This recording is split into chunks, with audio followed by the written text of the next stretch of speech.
வணக்கம். உங்களோட வாழ்க்கையில உங்களை பெருசா யாரும் மதிக்கல, என்னை சுத்தி இருக்கிற யாரும் என்னை கண்டுக்கவே இல்லை, இன்னும் சொல்ல போனா சில விஷயங்கள்ல அவங்க என்னை ஒதுக்கி வச்சுட்டு அவங்களோட எல்லா வேலைகளையும் செய்கிறாங்க, எல்லாருக்கும் கொடுக்குற முக்கியத்துவத்தை எனக்கு 1% கூட கொடுக்கவே மாட்றாங்க, இதை நினைக்கிறப்பவே கஷ்டமா இருக்குதுங்க. இது என்னங்க லைஃபு? நம்மளை ஒதுக்கி வைக்கிற சில பேர்கிட்ட நம்ம எப்படி மறுபடியும் போய் பேச முடியும்?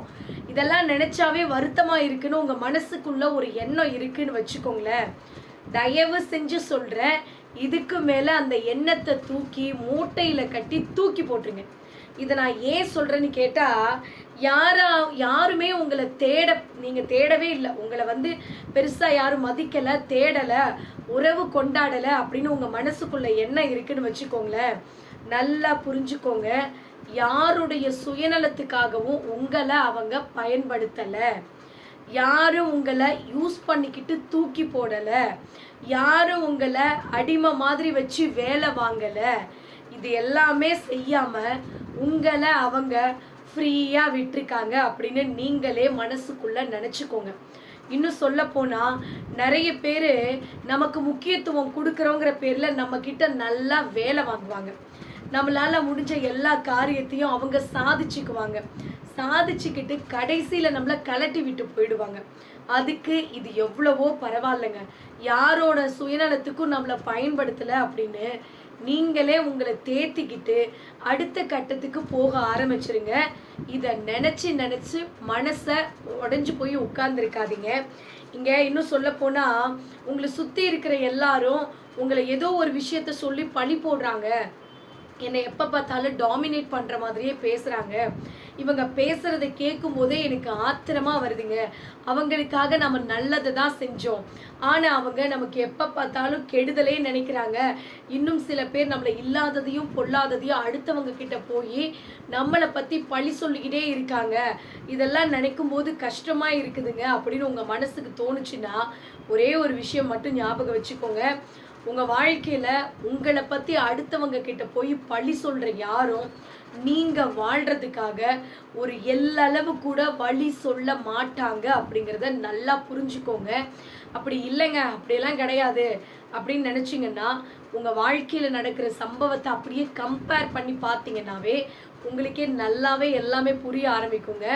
அடுத்தவங்க உங்களை நல்லா யூஸ் பண்ணிக்குவாங்க, யூஸ் பண்ணிட்டு அடுத்தவங்க கிட்ட போய் உங்களை பற்றியே பழி போடுவாங்க. ஸோ அது எப்படின்னா நீங்கள் அனுபவிப்பீங்க பார்த்தீங்களா, அப்போ தான் உங்களுக்கு புரியும். ஸோ அடுத்தவங்க என்ன நினைப்பாங்க ஏது நினைப்பாங்கங்கிறதுக்காகவே நீங்கள் வாழ்ந்திருப்பீங்க. அவங்க மனசு கஷ்டப்படக்கூடாதுங்கிறதுக்காக சில நேரத்தில் உங்களுக்கு பிடிக்காத விஷயத்தெல்லாம் கூட நீங்கள் செஞ்சுருப்பீங்க. ஆனால் அதை நீங்கள் அனுபவிக்கிறப்ப தான் உங்களுக்கு தெளிவாக புரிய ஆரம்பிக்கும். ஸோ இதுக்கு மேலேயாவது யார் என்ன நினைப்பாங்கன்னு அடுத்தவங்களை பற்றி யோசிக்காமல் உங்கள் வாழ்க்கையில் நீங்கள் என்ன நினைக்கிறீங்களோ அதை கரெக்டாக செஞ்சுட்டு போயிட்டே இருங்க. உங்களுக்கு தேவையில்லாத பிரச்சனையே வராது. அதுதான் உண்மைங்க. வாழ்நாளில் எதை வேணாலும் நம்ம மறந்துடலாங்க, இல்லைன்னு சொல்லவே முடியாது. ஆனால் நாம் மனசார நேசித்தவங்க இருக்காங்க பார்த்தீங்களா, அவங்க நம்மளை புரிஞ்சுக்கிட்டாங்க அப்படின்னு நினைக்கும் போது அவங்க சில நேரத்தில் நம்மளை புரிஞ்சிக்காம நம்மளை நல்லா புரிஞ்சு வச்சுருக்காங்க, இவங்க தான் நம்ம லைஃப்பில் நமக்கு கிடைச்சிருக்கிற ஒரு மிகப்பெரிய டேர்னிங் பாயிண்ட்டு, எனக்கு இவங்க ஒரு பொக்கிஷம், இவங்களை நான் மிஸ் பண்ணவே கூடாது அப்படின்னு நீங்கள் நினச்சிருப்பீங்க. ஆனால் அவங்க உங்களை சுத்தமாக புரிஞ்சிக்காத சில நேரத்தில் உங்களை விட்டுட்டு போகும்போது உங்களால் அதை மறக்கவே முடியாதுங்க. அந்த நாள் இருக்குது பார்த்தீங்களா, அது நரகத்தை விட கொஞ்சம் மோசமான வழியாக தான் இருக்கும். ஆனாலும் அதையும் நீங்கள் கடந்து போகணும். நீங்கள் உயிருக்கு உயிராக நினச்சவங்க, நீங்கள் பொக்கிஷமாக நினச்ச ஒருத்தவங்க உங்களை தூக்கி போட்டுட்டு போயிட்டாங்க அப்படின்னா நல்லா ஞாபகம் வச்சுக்கோங்க, நீங்கள் தொலைச்சது பொக்கிஷம் கிடையாது, அவங்க தொலைச்சிட்டு போனாங்க பார்த்தீங்களா, அதுதான் உண்மையான பொக்கிஷம். அந்த பொக்கிஷம் நீங்கள் தான். கவலையே படாதீங்க. உங்களை மாதிரி ஒரு பியூரான ஒரு நல்ல இதயம் அவங்களுக்கு கிடைக்கக்கூடாதுன்னு இருக்குது. கண்டிப்பாக உங்களை புரிஞ்சுக்கிட்ட யாரோ ஒருத்தர் நிச்சயமாக உங்களுக்காக வருவாங்க. கொஞ்சம் பொறுமையோடு காத்துருங்க, எல்லாமே உங்களுக்கு நல்லதாகவே நடக்குங்க. நம்ம மனசு இருக்குது பார்த்தீங்களா, அது கொஞ்சம் அதிகமாகவே அழத்தான் செய்யும். எப்போன்னு கேட்டிங்கன்னா, அன்பாக நாம் நேசித்தவங்க நம்மளை அலட்சியப்படுத்திட்டு போயிடுவாங்க பார்த்தீங்களா, அந்த நேரத்தில் கொஞ்சம் கஷ்டமாக தான் இருக்கும். ஆனாலும் இந்த நிலைமையவும் நாம கடக்க கத்துக்கணுங்க. என்னடா இது எல்லாமே இப்படி இருக்கே அப்படின்லாம் ஃபீல் பண்ணிட்டு உட்கார்ந்துருக்காதீங்க. நம்ம வாழ்க்கையில இதுவும் கடந்து போகும் அப்படிங்கிறத மனசுக்குள்ள நல்லா பதிய வச்சுக்கோங்க. எவ்வளோ பெரிய கஷ்டமான சூழ்நிலைகள் வரும்போதெல்லாம் நல்லா ஞாபகம் வச்சுக்கோங்க, இந்த சூழ்நிலை நிச்சயமா மாறும். நம்ம வாழ்க்கையில மாற்றம் ஒன்று தான் மாறாம போய்க்கிட்டு இருக்குங்க. இதுதான் இதுதான் லைஃபு, இதுதான் முடிய போகுது, வாழ்க்கையும் அவ்வளோதான் என்னைக்குமே நினைக்காதீங்க. நம்ம நிலைமை மாறுறதுக்கு ஒரு செகண்ட் போதாதுங்க, நிச்சயமா மாறிடும். ஒரு நாள், ஒரு நேரம், ஒரு நிமிஷத்துல உங்களுடைய வாழ்க்கையே டோட்டலா மாறுறதுக்கு வாய்ப்பு இருக்கு. அதனால இப்படியே நம்ம வாழ்க்கை மாறிடும், இப்படியே போயிடும் அப்படிலாம் நினைக்காதீங்க. நிச்சயமா ஒரு நாள் மாறும். அதுக்காக மாறும் மாறும் மாறும்னு நீங்க ஒண்ணுமே பண்ணாம சும்மாவே உட்கார்ந்துட்டு இருந்தா எதுவுமே நடக்காது. அதுக்காக நீங்களும் கொஞ்சம் முயற்சி பண்ணுங்க. நம்மளோட வாழ்க்கை எப்படி இருக்கணுமோ அதுக்காக டிசைன்ஸ் நீங்க முதல்ல உருவாக்குங்க. நிச்சயமா நீங்க எப்படி நினைக்கிறீங்களோ அது அப்படியே நடக்கும். இது 100% உண்மை. ஸோ நடந்து முடிஞ்சது, இதெல்லாம் இப்படி போயிடுச்சே, வாழ்க்கையே ஒண்ணுமில்லாத போயிடுச்சு அப்படின்லாம் எதுவுமே கிடையாதுங்க. வாழ்க்கையில இன்னும் நீங்க பார்க்க வேண்டிய தூரம் நிறைய இருக்கு. கொஞ்சம் தூரம் தான் கடந்து வந்திருக்கும். சில பேர் நினைக்கலாம், என் வாழ்க்கையில வயசே ஆகிப்போச்சு, இதுக்கு மேல நான் என்னத்தை போய் அனுபவிக்க போறேன் அப்படின்னு உங்க மனசுக்குள்ள தோணலாம். ஆனா சில பேர் இருக்காங்க, வாழ்க்கையில அந்த கடைசி காலத்தை கூட ரொம்ப ஹாப்பியா சந்தோஷமா அப்பாடா அப்படின்னு திருப்தி ஆகுற அளவுக்கு அனுபவிக்கிற மனுஷங்க இன்னைக்கும் நிறைய பேர் இருக்காங்க. ஸோ வாழ்க்கையில எல்லாமே எல்லாருக்கும் சந்தோஷமா நிம்மதியாவே இருந்துராதுங்க. இருக்கிற காலத்தை சந்தோஷமா நாமளே அமைச்சுக்கணும் அப்படின்னு நீங்க முயற்சி பண்ணீங்கன்னா மட்டும்தான் எல்லாமே உங்க கைக்கு வந்து சேரும். எல்லாமே வேலை இருக்கு, ஒர்க் இருக்கு, எல்லாருக்கும் எல்லாமே இருக்கத்தான் செய்யும். அதுக்கு நடுவில் உங்களை நீங்கள் சந்தோஷமாக வச்சுக்கிறதுக்கு என்ன பண்ணலாம் அப்படின்னு கொஞ்சம் யோசிங்க. ஸோ எப்போ பார்த்தாலும் வேலை பிஸி இப்படியே உங்கள் வாழ்க்கையை நீங்கள் ஓட்டிடாதீங்க. கொஞ்சம் உங்களுக்காகவும் உங்களோட சந்தோஷத்துக்காகவும் உங்கள் குடும்பத்தோட சந்தோஷத்துக்காகவும் கொஞ்சம் நேரம் செலவு பண்ண நீங்கள் கற்றுக்கோங்க. இதை நான் ஏன் சொல்கிறேன்னா, கொஞ்ச நாள் ஓடுனதுக்கப்புறம் நமக்கு வயசாயிடுச்சுன்னு வச்சுக்கோங்களேன், அப்போ நீங்கள் உட்காந்து யோசிக்கிறதுக்கு திரும்பி பார்த்தீங்கன்னா ஒன்றுமே இல்லாமல் இருக்கக்கூடாதுங்க. வெறுமையாக நம்ம லைஃப்பில் ஒன்றுமே இல்லையா, நம்ம இங்கெல்லாம் போனோம் இங்கெல்லாம் வந்தோம் அப்படின்னு நினச்சி பார்க்கறதுக்கு அட்லீஸ்ட் கொஞ்சம் நினைவுகளாவது இருக்கணும். அதுக்காகவாது நீங்கள் சந்தோஷமாக உங்கள் வாழ்க்கையை வாழணும் அப்படின்னு முடிவு பண்ணுங்கள். என்னங்க சந்தோஷமாக வாழணும் அப்படின்னா என்கிட்ட காசு பணம் இல்லை, நான் டூர் போக முடியாது, என்னால் அங்கே போக முடியாது இங்கே போக முடியாதுலாம் நினைக்கவே நினைக்காதீங்க. குடும்பத்தோடு சந்தோஷமா ஒரு பக்கத்துல இருக்கிற கோவிலுக்கு போறீங்களா, ஒரு பார்க்குக்கு போறீங்களா, உங்க மனசுக்கு பிடிச்சவங்க கிட்ட அட்லீஸ்ட் ஒரு 10 நிமிஷம் 20 நிமிஷம் பேசுறீங்களா, இதுவே உங்களுக்கு ஒரு பெரிய சந்தோஷம் தாங்க. உண்மையா சொல்றேன், என்னோட மைண்ட்லலாம் எனக்கு ஏதாவது ஒரு மாதிரி மனசு கஷ்டமா ஆகுற மாதிரி இருந்துச்சுன்னா, நான் யார்கிட்ட பேசினா என்னோட மைண்ட் ரிலாக்ஸ் ஆகும்னு எனக்கு தோணுதோ நான் அவங்க கிட்ட பேசிட்டேன்னு வச்சுக்கோங்களேன். இதில் முக்கியமான இடத்துல என்னுடைய அம்மான்னு வச்சுக்கோங்களேன். எல்லாருக்குமே அம்மானா ரொம்ப பிடிக்கும், அம்மாவை பிடிக்காதவங்க யாருமே கிடையாது. அது மாதிரி எல்லாருக்குமே ஒரு சில பேருக்கு அப்பா கிட்ட பேசினா பிடிக்கும், சில பேருக்கு அக்கா தங்கச்சி அண்ணன் தம்பி ஃப்ரெண்ட்ஸுன்னு யார் வேணாலும் இருக்கலாம். அவங்க கிட்ட பேசி முடிக்கும் போது நம்மளோட மைண்ட் வந்து கம்ப்ளீட்டாக சேஞ்ச் ஆகிடும். நான் எப்படி வந்து மனசு ஒரு மாதிரி ஸ்ட்ரெஸ்ஸாக பேசினாலும் சரி, மன உளைச்சலோடு கால் பண்ணி என்னால் முடியல என்னடா லைஃப் அப்படின்னு நீங்கள் கேட்டிங்கன்னா கூட உங்களுக்கு பாசிட்டிவாக உங்களுக்கு அப்படி பாசிட்டிவ் வைப் ஏற்றுற யாரோ ஒருத்தர்கிட்ட நீங்கள் பேசுனீங்கன்னா உங்கள் மைண்டு சேஞ்ச் ஆகும் அப்படின்னு நினைக்கிறீங்கன்னா தயவு செஞ்சு நீங்கள் வந்து அவங்கள தவற விட்டுறாதீங்க. வாழ்க்கையில் அந்த மாதிரி உறவுகள் கிடைக்கிறதெல்லாம் பொக்கிஷம். சில பேர் இருப்பாங்க, நீங்கள் வந்து மனசு சரியில்லைன்னு யார்ட்டையாவது ஃபோன் பண்ணி சொன்னீங்கன்னா இன்னும் கொஞ்சம் உங்கள் மனசை சேர்த்து காயப்படுத்துகிற சில மனுஷங்களாம் இருப்பாங்க. தயவு செஞ்சு அந்த மாதிரி மனுஷங்க கிட்ட உங்களோட மனசில் இருக்கிறத சொல்லி இன்னும் 2 காயப்பட்டு அதனால மன உளைச்சலாகி நின்றுடாதீங்க. உங்களுக்கு யார் பிடிக்குமோ அவங்க கிட்ட சில நேரம் பேசுங்க. இல்லை எங்கேயாவது போயிட்டு வந்தால் நான் ஃப்ரீயாக இருப்பேன் அப்படின்னு தோணா கொஞ்சம் அது அந்த மாதிரி போயிட்டு வந்து ஒரு கோவிலுக்கு போனால் என் மனசு ரிலாக்ஸாக இருக்கும். இல்லை ஒரு சில பேருக்கு படம் பார்க்க போகணும் அப்படின்னு நினைப்பாங்க. ஏதோ ஒரு நமக்குன்னு ஒரு ரிலாக்ஸேஷன் வேணும், அந்த மாதிரி நீங்கள் வச்சுக்கிட்டீங்கன்னு வச்சுக்கோங்களேன், உங்களோட மைண்டு கொஞ்சம் ஃப்ரீயாக இருக்குங்க. அதே மாதிரி உங்கள் வாழ்க்கையில் உங்களை யாருமே தேடப்படலை, யாருமே என்னை மதிக்கலை அப்படிலாம் தயவு செஞ்சு நினச்சிட்டு உட்காந்துருக்காதீங்க. இன்னும் சொல்ல போனால் உங்களுடைய மதிப்பு அவங்களுக்கு சுத்தமாக தெரியல அப்படிங்கிறத ஞாபகம் வச்சுக்கோங்க. உங்களை கவனிச்சுக்கிட்டே இருப்பாங்க பார்த்தீங்களா, அந்த மாதிரி சில பேரை உங்களுடைய நலன் விரும்பிகள்னு சில பேர் இருப்பாங்க. நீங்கள் என்ன பண்ணுறீங்க அப்படிங்கிறத மைனூட்டாக வாட்ச் பண்ணுவாங்க. உங்களுக்கு கஷ்டம் வருது அப்படின்னா உங்களை வார்ன் பண்ணுவாங்க. இதை பண்ணாத, இது தப்பு, இதை நீ செஞ்சினா நிச்சயமாக இங்கே பிரச்சனை இருக்கும் அப்படின்னு சொல்லி சில பேர் கஷ்டத்தில் உங்களுக்கு வார்ன் பண்ணி உங்களை கை கொடுத்து தூக்கி விடுவாங்க. அதே மாதிரி நீங்கள் சந்தோஷமாக இருக்கும்போது உங்களை இன்னும் கொஞ்சம் என்கரேஜ் பண்ணுற மாதிரி உங்களை பேசி மோட்டிவேட் பண்ணுவாங்க. அந்த மாதிரி இருக்கிற மனுஷங்களை என்னைக்குமே புறக்கணிச்சிடாதீங்க. இவங்கெல்லாம் நமக்கு தேவையில்லை, வேஸ்ட்டு, குப்பை மாதிரி நினச்சி என்னைக்குமே அவங்களெல்லாம் ஒதுக்கி வச்சிடாதீங்க. அவங்க உங்கள் வாழ்க்கையில் உங்களுக்கு கிடைச்ச மிகப்பெரிய வரப்பிரசாதம். என்றைக்குமே அவங்கள மிஸ் பண்ணிடாதீங்க. அவங்கெல்லாம் உங்களுக்கு கிடைச்ச வைரம். நீங்கள் உங்கள் வாழ்க்கையில் எப்போ பார்த்தாலும் கற்களை சேகரிக்கிறதுல மும்மரமாக ஈடுபட்டுட்டு வைரத்தை தொலைச்சிடாதீங்க. சில பேர் அப்படித்தாங்க, கையில் இருக்கிறத விட்டுட்டு பறக்கிறதுக்கு ஆசைப்படுவாங்க. ஸோ கடைசியில் அது பறந்து போய் பிடிச்சி பார்த்தீங்கன்னா தான் தெரியும் அது ஒன்றுமே கிடையாது, காணல் நீர் மாதிரி அப்படின்னு தெரியும். ஸோ இருக்கிறத விட்டுட்டு பறக்கிறத பிடிக்க ஆசைப்படாதீங்க. இருக்கிற உண்மையான உறவுகள் இருக்கிறாங்க அப்படின்னா தயவு செஞ்சு அவங்கள பத்திரமா கெட்டியமாக பிடிச்சிக்கோங்க. அவங்க தான் உங்கள் வாழ்க்கையில் உங்களுக்கு கிடைச்சிருக்கிற ஒரு வரப்பிரசாதம் அப்படிங்கிறத ஞாபகம் வச்சுக்கோங்க. உங்களை ஒருத்தவங்க நிராகரிக்கிறாங்க, ஒதுக்கி வைக்கிறாங்க, தள்ளி வைக்கிறாங்க, என்னை அவங்க ரெஸ்பான்ஸ் பண்ண மாட்டாங்க அப்படின்னா இதுக்கு மேலே ஃபீல் பண்ணாதீங்க. ஏன் இதை நான் சொல்கிறேன்னா, பெரும்பாலான மக்கள் விலை உயர்ந்த பொருட்களை தான் நிராகரிப்பாங்க. காஸ்ட்லியாக இருக்கிற பொருளை போய் கடையில் போய் வாங்குவாங்களா? வாங்க மாட்டாங்க. அதெல்லாம் தேவையில்லை, கம்மியாக ரேட் இருக்கிறது தான் வாங்குவாங்க. அதுதான் மனுஷனுடைய கேரக்டரே அதாங்க. அதே மாதிரி தான் உங்களுடைய கேரக்டர் மிகப்பெரிய உயர்ந்த குணம். உங்களை மாதிரி ஒரு நல்ல கேரக்டர் இருக்கிற மனுஷங்களை கிட்ட வச்சுக்கிறதுக்கு அவங்களுக்கு குடுப்பனை இல்லை. அதுதான் உண்மை.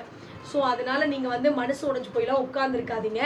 உண்மையாகவே நீங்கள் உங்களுக்கு பொக்கிஷம் தான். அடுத்தவங்க என்னை மதிக்கலை, என்னை ஒதுக்குறாங்க அப்படின்லாம் என்றைக்குமே நினைக்காதீங்க. முதல்ல நம்மளை நாம் மதிக்கணுங்க. அவங்க யார் எனக்கு ரெஸ்பெக்ட் கொடுக்கறதுக்கு? முதல்ல செல்ஃப் ரெஸ்பெக்ட் அப்படிங்கிறது உங்களை நீங்கள் மதிக்க ஆரம்பிங்க. நீங்கள் உங்களை ஒரு எப்படி சொல்கிறது, ஒரு கண்ணியமாக நடத்துனீங்க, மற்றவங்க முன்னால் உங்களை நீங்கள் அழகாக ப்ரெசென்ட் பண்ணுறீங்க அப்படின்னா மரியாதை அப்படிங்கிறது தன்னால் தேடி வரும். சில பேர் என்ன நினைப்பாங்கன்னா, அடுத்தவங்களே நம்மளை மதிக்க மாட்டுறாங்க, நம்ம ரொம்ப கீழ்த்தனமாக இருக்கிறோம் போல், நம்மக்கிட்ட ஒன்றுமே இல்லை, காசு பணம் எதுவுமே இல்லை, நம்மக்கிட்ட ஒரு நல்ல வேலை இல்லை, அதனால நம்மளை யாரும் மதிக்கலை, அதனால நாமெல்லாம் வேஸ்ட்டு அப்படின்னு அவங்களே டீமோட்டிவேட் பண்ணிக்குவாங்க. தயவு செஞ்சு அந்த மாதிரி நினைக்காதீங்க. ஒன்றுமே இல்லை அப்படின்னு இருந்த மனுஷங்க கூட ஃப்யூச்சரில் பெரிய ஆளாக வந்த கதையெல்லாம் நீங்கள் கேள்விப்பட்டிருப்பீங்க. கையில் 10 பைசா இல்லாத நான் இங்கே வந்தேன், ஆனால் இன்னைக்கு நான் கோடீஸ்வரனாக இருக்கிறேன் அப்படின்னு நிறைய பேருடைய ஸ்டோரியெல்லாம் நீங்கள் இப்போ யூடியூப்பில் போட்டு பார்த்தீங்கன்னா ரியலாக கண்கூட நம்ம நிறைய பேரை பார்த்துருக்கோம். அதுதான் வாழ்க்கையில் நம்ம ஜெயிக்கணும் அப்படின்னா நம்மக்கிட்ட காசு பணம் இருந்தால் மட்டும்தான் ஜெயிக்க முடியும்னு கிடையாதுங்க. நம்மக்கிட்ட இருக்கிற அறிவு, நம்மக்கிட்ட இருக்கிற முயற்சி, இதை வச்சியும் நம்மளால வாழ்க்கையில் மிகப்பெரிய இடத்துக்கு போக முடியும். அதே மாதிரி தான் யார் உங்களை விட்டுட்டு போனாலும் அதை நினச்சி வருத்தப்படாதீங்க. நீங்களும் யாரையும் தேடி போய் கெஞ்சிட்டு உட்கார்ந்துருக்காதீங்க. என்னை மிஸ் பண்ணுறியே, நான் உன்னை மிஸ் பண்ணுறேன், ஏன் என்னை விட்டுட்டு போயிட்டேன்லாம் யார்கிட்டையும் போய் நீங்களாக கெஞ்சிட்டு உட்கார்ந்துருக்காதீங்க. உங்கள் சுயமரியாதையை நீங்களே இழந்துடாதீங்க. அதே மாதிரி காத்திருக்கவும் கற்றுக்கோங்க. உங்களோட வாழ்க்கையில் எல்லாத்துக்குமே உரிய நேரம் அப்படின்னு நிச்சயமாக ஒன்று இருக்குதுங்க. அவசரப்படுறதுனால ஒன்றுமே நடக்க போகிறது கிடையாது. இன்னும் சொல்ல போனால் அவசரப்படுறதுனால நிறைய பேரோட வாழ்க்கையே வீணாக போனதை நம்ம நிறைய பார்த்துருக்கோம். முன்னெல்லாம் நிறைய பேருடைய லைஃப் அந்த லெசன்லாம் நம்மளுக்கு தெரிஞ்சிருக்காது. அவங்க வாழ்க்கையில் நடந்த சில விஷயங்கள்லாம் நம்ம கேட்குறதுக்கோ பார்க்குறதுக்கோ சோஷியல் மீடியா கிடையாது. இன்றைக்கி நீங்கள் யூடியூப் எடுத்திங்கன்னா நிறைய பேர் நான் அவசரப்பட்டு என்னுடைய கணவனை டிவோர்ஸ் பண்ணிட்டேன், நான் அவசரப்பட்டு என்னுடைய மனைவி அடிச்சிட்டேன், அவங்கள சில வார்த்தைகளை சொல்லி திட்டேன், அது எனக்கு மனசு கஷ்டமாக இருக்குன்னு நிறைய பேர் அவசரப்படுறதுனால நிறைய விஷயங்களை இழந்தவங்களை நான் பார்த்துருக்கோம். ஸோ இது எனக்கு வேணும், எனக்கு உடனே வேணும்னு தயவு செஞ்சு எதையுமே அடம் பிடிக்காதீங்க. அடம் பிடிக்கிறதுக்கும் அதை எப்படி சொல்கிறது, அடம் பிடிக்கிறதுக்கும் கற்றுக்கணும். எதுக்காகனா நாம் எடுத்த அந்த முடிவில் நமக்கு ஒரு விஷயம் வேணும் அப்படிங்கிற அந்த விஷயத்தில், அந்த வைராக்கியத்தில் நம்ம அடம் பிடிக்கலாம். அது தப்பு கிடையாது. அதை விட்டுட்டு வீணாக ஒருத்தர்கிட்ட போய் அவசரப்பட்டு வார்த்தைகளை விட்டு சண்டை போடுறதுனால நம்மளோட லைஃப்பில் மாற போகிறது ஒன்றுமே கிடையாது. அதனால் நமக்கு வரப்போகிறது மன உளைச்சல் தான். அதனால் நான் ஒரே ஒரு விஷயம் மட்டும் சொல்கிறேங்க. வாழ்க்கையில் என்றைக்குமே அவசரப்பட்டு வார்த்தையை விட்டுறாதீங்க. அவசரப்பட்டு அவசரத்தில் எந்த முடிவையும் எடுத்துடாதீங்க. பொறுமையாக இருங்க. உங்கள் மனசுக்குள்ள ஆத்திரம் இருக்கு, அந்த இடத்துல என்னால் பேசாமல் இருக்கவே முடியல அப்படின்னு கூட உங்கள் மனசுக்குள்ள சில யோசனைகள் இருக்கலாம். ஆனாலும் அந்த இடத்துல பொறுமையாக இருங்க. ஒரு டம்ளர் தண்ணி குடிங்க. நிதானமாக 1லேருந்து 10 வரைக்கும் எண்ணுங்க. எண்ணி முடிச்சுட்டு கொஞ்ச நேரம் கழித்து அதுக்கப்புறமா உங்களுடைய முடிவுகளை எடுங்க. என்னைக்குமே அவசரப்படாதீங்க. கொஞ்சம் பொறுத்துருங்க. நிச்சயமாக சொல்கிறேன், நீங்கள் என்ன தேடி வந்தீங்களோ அது கண்டிப்பாக உங்கள் கையில் வந்து கிடைக்குங்க. சத்தியமாக சொல்கிறேன், என்னோட லைஃப்பில் நடந்த சில விஷயங்கள் நான் ஏற்கனவே உங்ககிட்ட நிறைய ஷேர் பண்ணியிருக்கிறேங்க. என்னோடய லைஃப்பில் இப்படியெல்லாம் நடந்துச்சு, நான் ஃபீல் பண்ணேன். நான் உங்ககிட்ட போன வீடியோவில் கூட சொல்லியிருந்தேன். ஒரு 2 வீடியோக்கு முன்னால் நான் வந்து பட்டிமன்றம் போக முடியலன்னு சொல்லி ரொம்ப வருத்தப்பட்டேன். என்னால் மேடையில் பேசாமல் இருக்கவே முடியல. அதுக்கப்புறம் யூடியூப்க்கு வந்தேன். அதுக்கப்புறம் இன்றைக்கி நான் கழக பேச்சாளராக இருக்கேன் அப்படின்னு சொல்லி நிறைய உங்ககிட்ட நான் சொல்லியிருப்பேன்.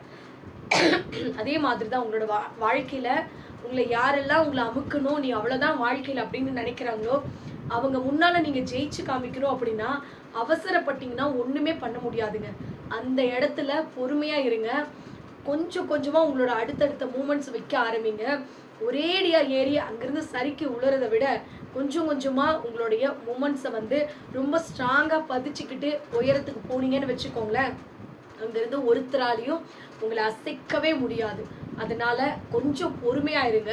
பொறுமை தான் எல்லாத்தையும் உங்கள் கையில் கொண்டு வந்து கொடுக்க போகுது. அதனால் இதை ஞாபகம் வச்சுக்கோங்க. நீங்கள் பேசுனாதான் பேசுவேன் அப்படின்னு சில பேர் இருப்பாங்க. அந்த மாதிரியான உறவுகள் கிட்டலாம் போய் தொங்கிட்டு உட்கார்ந்துருக்காதீங்க. நீ பேசலைனாலும் ஏன் பேசலைன்னு சொல்லி உங்ககிட்ட வந்து சண்டை போடுறாங்க பார்த்தீங்களா சில பேர். ஏன் நீலாம் ஃபோன் பண்ண மாட்டியா, பேச மாட்டியா, என்னை மறந்து போயிட்டியான்னு சொல்லி சில பேர் உங்ககிட்ட வந்து உரிமையாக சண்டை போடுவாங்க. அவங்கெல்லாம் உண்மையாகவே உங்களுக்கான உங்கள் மேலே அன்பு பாசம் வச்சிருக்கிற உண்மையான ஜீவன்.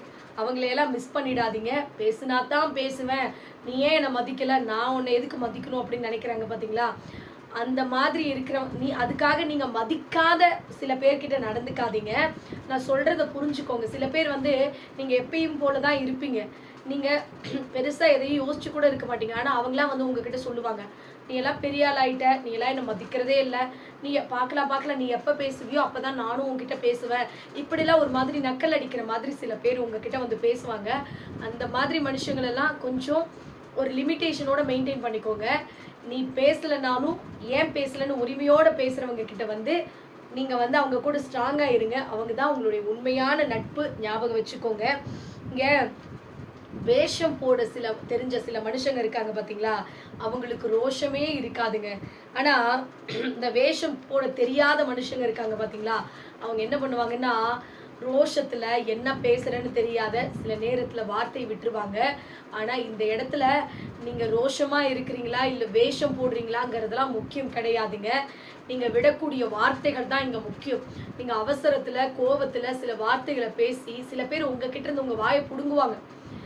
சில உங்ககிட்டயே பேசி உங்களுடைய வாயை பிடுங்கி அதில் ஏதாவது சில வார்த்தைகள் சொல்லியிருப்பீங்க. அதை வச்சு சண்டை போட்டு கடைசியில் உங்களையே கெட்டவங்களாம் மாற்றி அடுத்தவங்க முன்னால் நிற்க வைக்கக்கூடிய சில பேர் இருப்பாங்க.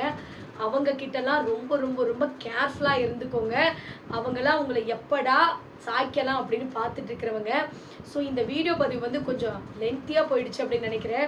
ஸோ நிறைய பேர் நம்மளோட சப்ஸ்கிரைபர்ஸ் லென்த்தியான வீடியோஸாக போடுங்க அப்படின்னு சொல்லி கேட்குறீங்க. உண்மையாகவே எனக்கு ரொம்ப சந்தோஷமாக இருக்குது. பரவாயில்ல, நம்மளோட வீடியோஸ் வந்து லென்த்தியாக இவ்வளோ பேர் பார்க்குறாங்க அப்படின்னு எனக்கு இன்னும் ஹாப்பி. இன்னும் சொல்லப்போனால் நேற்று போட்ட அந்த வீடியோ பதிவில் என்னால் பேசவே முடியலங்க. 10 நிமிஷம் வீடியோ. ரொம்ப த்ரோட் வந்து அஃபெக்ட் ஆகிடுச்சு. அப்படியே தொண்டை கட்டிகிட்டே என்னால் பேசவே முடியல.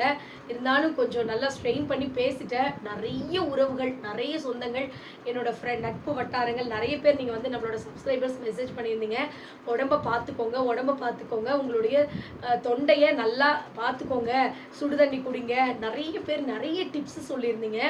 உண்மையாகவே அதெல்லாம் நினைக்கிறப்போ எனக்கு ரொம்ப ரொம்ப ரொம்ப ரொம்ப ஹாப்பியாக இருக்குதுங்க. ஏன்னா நம்ம உடம்பு சரியில்லைன்னா யாராவது ஒருத்தர் நம்மளை விசாரிச்சாங்கன்னா நம்மளுக்கு ஒரு பெரிய விஷயமா இருக்கும். நம்மளை விசாரிச்சுட்டாங்க, நம்மளுக்கு இவ்வளோ பேர் இருக்காங்க அப்படின்னு நலன் விசாரிக்கும் போது ஹாப்பியாக இருக்கும். ஆனால் இங்கே இருக்கிற நிறைய பேர் நம்மளோட யூடியூப்ல இருக்கிற சொந்தங்கள் உரிமையோடு சொல்கிறீங்க, நீங்கள் வந்து வீடியோ போடலனாலும் பரவாயில்ல, நீங்கள் உடம்பை பார்த்துக்கோங்க, எப்போ வேணாலும் நம்ம பேசிக்கலாம், ஆனால் நீங்கள் இந்த உடம்பை வந்து நீங்கள் சரியில்லாமல் ஆக்கிக்காதீங்க அப்படின்னு சொல்லி நீங்கள் சொல்கிறது வந்து உண்மையாகவே எனக்கு ரொம்ப சந்தோஷமாக இருக்குது. Thank you so much for your பெரிய சப்போர்ட். உங்களோட பெரிய சப்போர்ட் இருக்கிறதுனால தான் நான் இந்த அளவுக்கு என்னால் சில நேரத்தில் வந்து சூழ்நிலைகள், சந்தர்ப்பங்கள் நம்மளால் வீடியோ போடவே முடியாத சூழ்நிலையில் இருந்தால் கூட நம்மளோட சப்ஸ்கிரைபர்ஸ்க்காக நம்ம வீடியோ போடணும் அப்படின்னு என்னை இந்த அளவுக்கு தூண்டுதலாக படுத்துறது உங்களுடைய அந்த வார்த்தைகள், அந்த கமெண்ட்ஸ் தான். இந்த வீடியோ பதிவு உங்களுக்கு உண்மையாகவே பயனுள்ளதாக இருக்குது அப்படின்னா மறக்காமல் கமெண்ட் பண்ணுங்கள், லைக் பண்ணுங்கள், ஷேர் பண்ணுங்கள், சப்ஸ்கிரைப் பண்ணுங்கள். நன்றி, வணக்கம்.